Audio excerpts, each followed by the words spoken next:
Olá, eu sou o Joelzito Araújo e estamos de volta com a segunda temporada do Vídeo Popular 30 anos depois. O programa de hoje começa com uma cena que pouca gente da nova geração tem familiaridade: uma carta sendo datilografada. Na sequência, vem um comentário do jornalista e estudioso das questões raciais no Brasil, Oswaldo Faustino.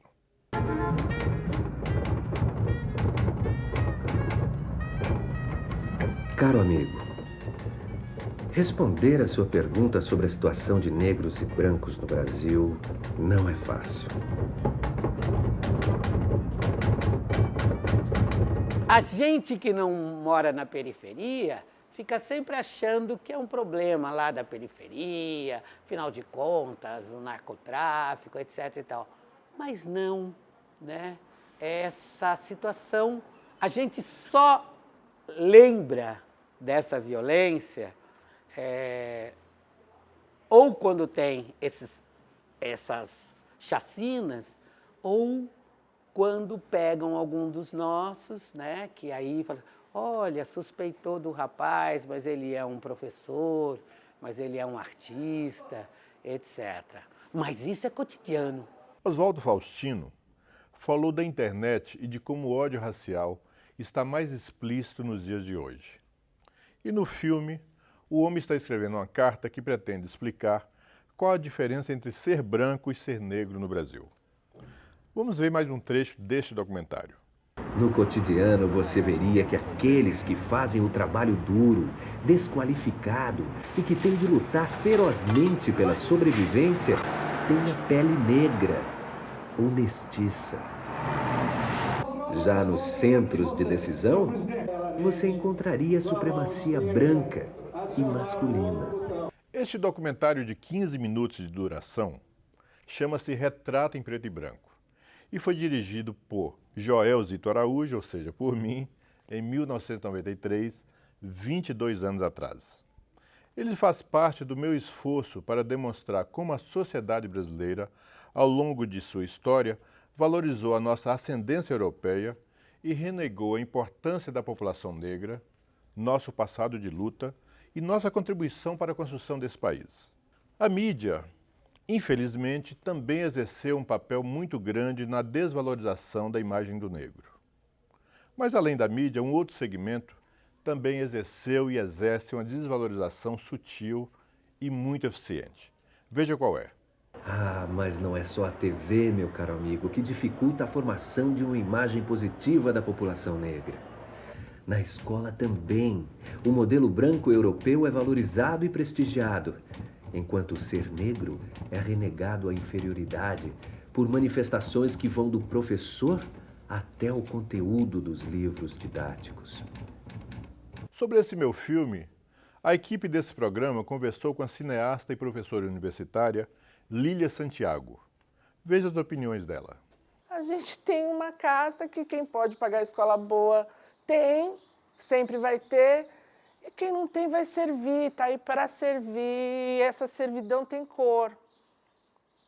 E aí a escravidão acaba incorporando mais contingentes, né, nordestinos, quase brancos, mas tão negros quanto, porque tem a marca da pobreza, que pode ser um traço nordestino, a cor parda ou escura, traço indígena. E aí é muito difícil lidar, pensar um país de verdade com esse estigma que a gente carrega e essa falta de discussão sobre o assunto. Eu ouso dizer, inclusive, que a questão racial é o principal problema do Brasil. Era o principal problema em 92 e continua sendo em 2015. Porque a questão racial ela faz com que a gente normatize, ache normal a desigualdade. Então, você vê uma pessoa na rua, um pedinte, uma criança dormindo, se ela é negra já virou normal, ninguém se preocupa em, nossa, mas isso é desumano. Não, morre um menino, né, que fica na beira da praia, branco, o mundo inteiro se comove, o Brasil, uma comoção. Mas aí se tem, nossa, uma faculdade de Direito para Sem Terra, coisa estranha, isso não pode, meu filho paga a faculdade, como que pode ter uma faculdade gratuita para Sem Terra? E agora vamos assistir ao filme na íntegra.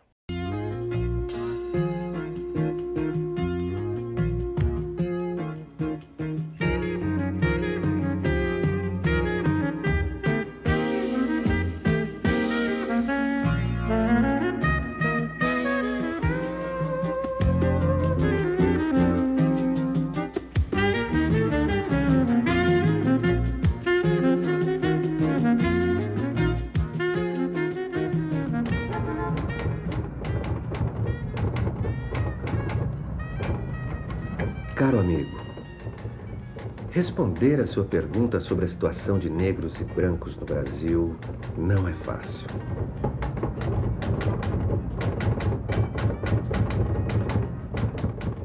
Vou começar por um ângulo que você já conhece: a imagem externa do Brasil.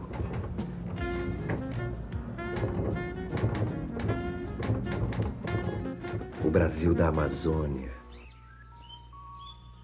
O Brasil do Rio de Janeiro, do carnaval, do samba.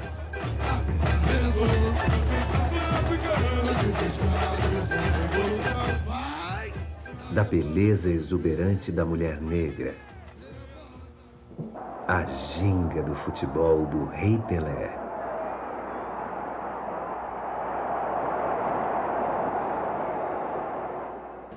O Brasil do encanto radical da Baía de Todos os Santos, mágica, com suas praias, seus terreiros de candomblé, com a mãe menininha do gatuá, a ingenuidade ferina da capoeira, a história recriada no Pelourinho pelo canto afro-brasileiro do Olodum,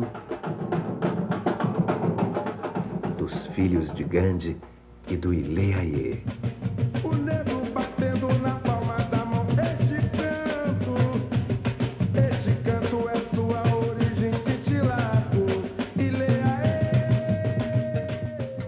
Estas imagens são síntese da brasilidade, marcas negras definindo a identidade nacional, africanizando a nação brasileira.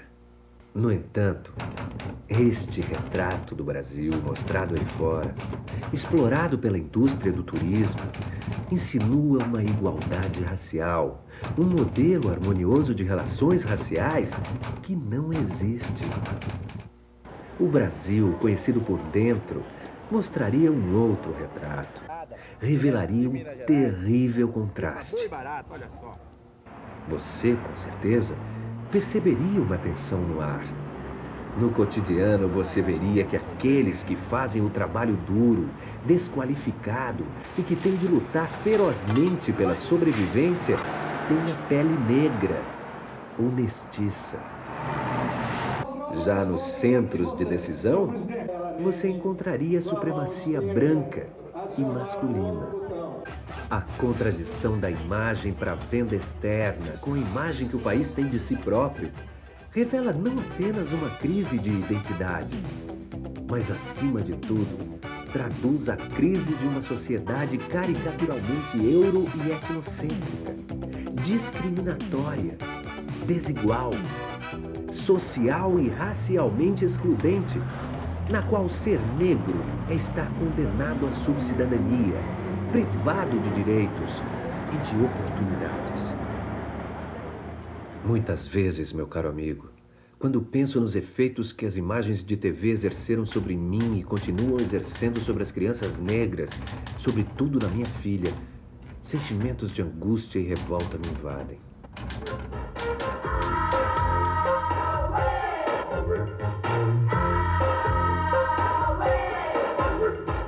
Na TV, o belo é branco, o bom é branco, o branco é consumidor, o branco tem família.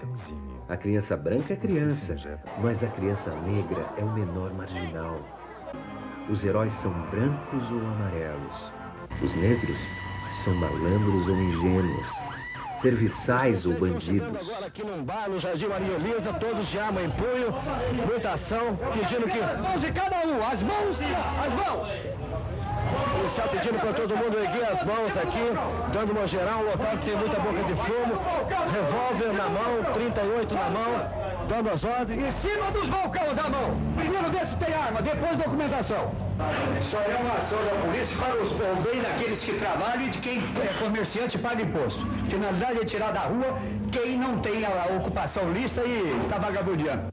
A repetição destas imagens dia e noite revela a busca desesperada de identidade com a Europa, ao mesmo tempo em que agride metade da população deste país, viola direitos básicos da pessoa humana e corrompe a autoestima e a dignidade racial das nossas crianças. Ah, mas não é só a TV, meu caro amigo, que dificulta a formação de uma imagem positiva da população negra. Na escola também, o modelo branco europeu é valorizado e prestigiado, enquanto o ser negro é renegado à inferioridade por manifestações que vão do professor até o conteúdo dos livros didáticos. Na realidade, os problemas começam no acesso das crianças negras à escola. A minha filha, por ser uma criança de classe média, não tem colegas da mesma raça na sua sala de aula. Mas a maioria das crianças negras estão em escolas precárias na periferia. Entretanto, o pior são os dados revelados por pesquisas realizadas na década de 80, que apontaram que os negros e pardos têm 3 vezes mais probabilidades do que os brancos de não completar a primeira série do 1º grau. Mais assustadora ainda foi a constatação que a taxa de analfabetismo de negros era 2 vezes maior que a dos brancos. Lamentavelmente, os instrumentos pedagógicos rasgam cotidianamente a Constituição e desrespeitam a pluralidade étnica do país. Disciplinas como História, Geografia e outras não tratam da África, continente de origem da metade dos brasileiros. Veja você que a população negra soma pelo menos 50% da população total do país. O estudo da história do Brasil fala da escravidão a partir do ponto de vista dos senhores de escravo. Nega as rebeliões e a resistência negra que marcou os 3 séculos e meio de escravismo no país. Os quilombos, forma avançada de resistência e organização dos escravos, são tratados como reduto de bandidos, enquanto os assassinos de escravos, os famosos bandeirantes, são tidos como heróis. No livro didático, não há imagem de família negra, e quando aparece um negro, é sempre em segundo plano, mais uma vez confirmando o modelo branco como superior. Não é preciso muito esforço para compreendermos como se dá a reprodução do preconceito. A escola e os meios de comunicação formam as pessoas para que os brancos sintam orgulho de sua raça, enquanto os negros se envergonham do seu tipo físico, da sua história, da sua religião, da sua cultura de origem. No mercado de trabalho, a situação não é muito diferente. Diante de um candidato negro e de um candidato branco, a tendência do profissional responsável pela seleção de pessoal de uma empresa é ficar com o branco, agindo conforme exige o estereótipo reforçado pela escola e pelos meios de comunicação, sem jamais avaliar objetivamente as qualidades dos 2 candidatos.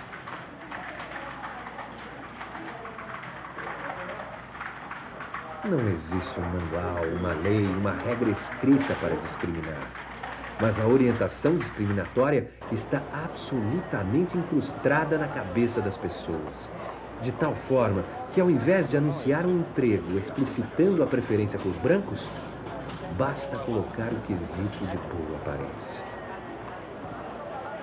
Mesmo estando 103 anos depois da assinatura da lei que aboliu a escravidão, continuamos vivenciando os resultados perversos da ausência de uma política de integração dos negros no processo socioeconômico. As elites, após o fim legal da escravidão, se negaram a implantar medidas de inserção do ex-escravo nos setores remunerados da economia, ou a fazer uma reforma agrária.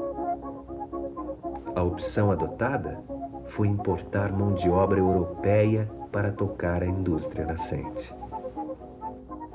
A divisão racial e as desigualdades raciais no trabalho persistem até hoje, sem muitas alterações. Uma série de pesquisas realizadas nos anos 80 revelam que a força de trabalho negra concentra-se nos setores de prestação de serviços, construção civil e na indústria de transformação tradicional, onde predominam as ocupações manuais e de menor nível de rendimento. Entretanto, nos setores técnicos profissionais, de administração e de serviços financeiros, é bem menor a participação do trabalhador negro. Nestas áreas, onde os salários são mais elevados, os brancos ganham 2 vezes mais que os negros. A situação da mulher negra é bem mais dramática. Em 1980, havia quase 8 vezes mais brancas do que negras entre as mulheres que ganhavam acima de 5 salários mínimos. Mesmo os poucos negros como eu, que possuem diploma de nível superior, não estão livres da discriminação racial no trabalho. Estas mesmas pesquisas apontam que o trabalhador negro com formação universitária recebe cerca de 70% do salário do seu colega branco com igual qualificação. Este, meu caro amigo, é o modelo de relações raciais que experimentamos. Ele quase que prescinde do uso da força. Muito embora a esterilização induzida de mulheres negras, a violência policial contra negros e o extermínio de crianças negras sejam fenômenos estarrecedores no Brasil.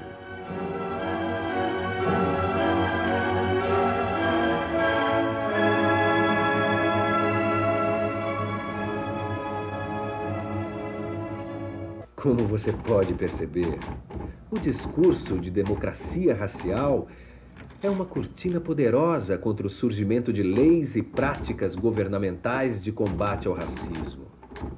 É uma justificativa apaziguadora para a má consciência daqueles que se utilizam dos estereótipos racistas em proveito dos seus interesses e privilégios.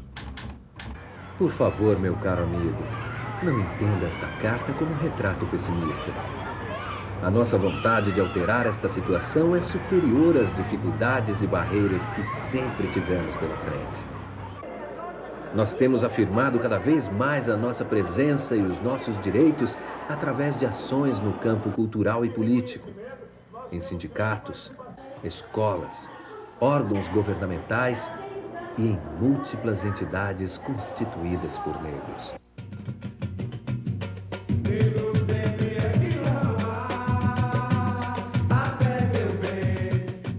Os nossos sonhos nunca serão abandonados, porque temos a certeza que todos os brasileiros terão um futuro mais feliz quando o país assumir o seu lado negro.